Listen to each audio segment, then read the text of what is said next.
Hello, it's Tuesday.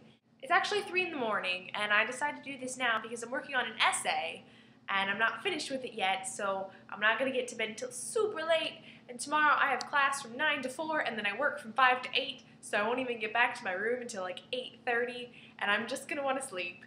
And so I was like, well, if I do this now, then I can just come and sleep. And that was the plan, and it seems to be working out quite well so far. I just watched everyone's videos from last week, and I made notes on my homework about what I wanted to mention. Joe, I haven't read Anansi Boys. I read American Gods, but I haven't read Anansi Boys. It's on my list, so I'll get to it eventually.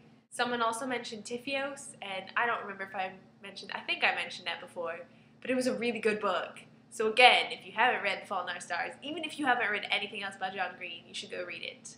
And Julia, I liked your song a lot. You should do more songs because you're very talented and stuff. I was supposed to do this essay over the weekend, and I didn't because I was busy show choir stalking. Because I graduated 2 years ago. 2 years ago? Yeah, 2 years ago. I graduated 2 years ago. And I still like to go back and visit my friends from show choir because a lot of them still haven't graduated yet. And so I went to go see their show on Friday night, and then on Saturday there was a competition in our town, and they weren't competing at it, but they wanted to see all their competition, and I was curious too. So I went with them, and we just watched show choirs all day, and it was basically the best because show choir is the most addictive thing. That's what I did all day on Saturday, and then Sunday I had other things to do, like other homework that was due today, and this essay isn't due till Tuesday, which is today now, so yeah. Also, in regards to show choir, I should mention, I decided to audition for my university show choir next year. It's not the same as high school show choir because our university choir doesn't compete. They just do shows, like performances, but instead of doing a 20-minute show, because normally in show choir, if you don't know this, you do a 20-minute set, and it's like 6 or 7 songs, and you do maybe 1 or 2 costume changes, and that's your show, and you learn that show, and that's what you use to compete every week in the spring.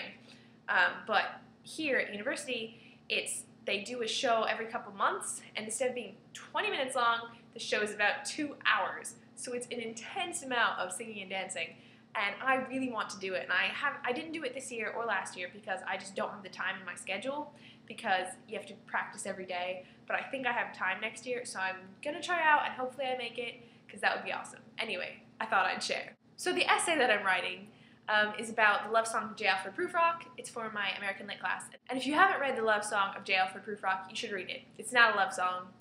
It's much better than that. And it's by T.S. Eliot. I was doing research earlier, and I have an entire book of essays about it.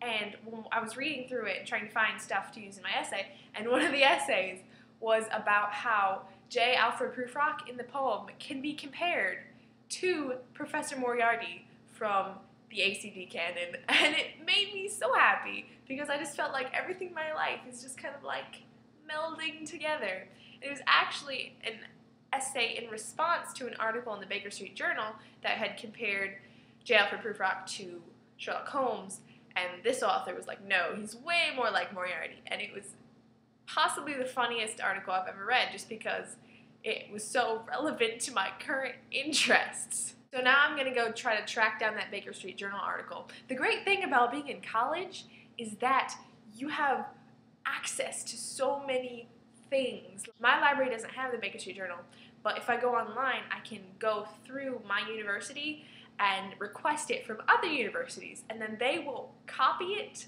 and email it to me. They will email me these articles. So I actually have a stack of papers like this thick that I have printed off because we have free printing, and they're all articles from different Baker Street journals, and I'm planning on reading them this summer because I want my thesis. I have to do a thesis project when I'm a senior, and I want to do a project on Holmesian studies, and I haven't picked a topic yet, but I figure if I read all of that, I should be able to come up with something really cool to research and write about. I know this video has been very rambly, and that's probably because I am running purely on caffeine at the moment, and that's just what happens when I have caffeine, which is why I don't drink it very often. I should really go finish my essay now. I need to stop procrastinating. I'm gonna go. I hope you all have a fantastic week, and I will see you next Tuesday.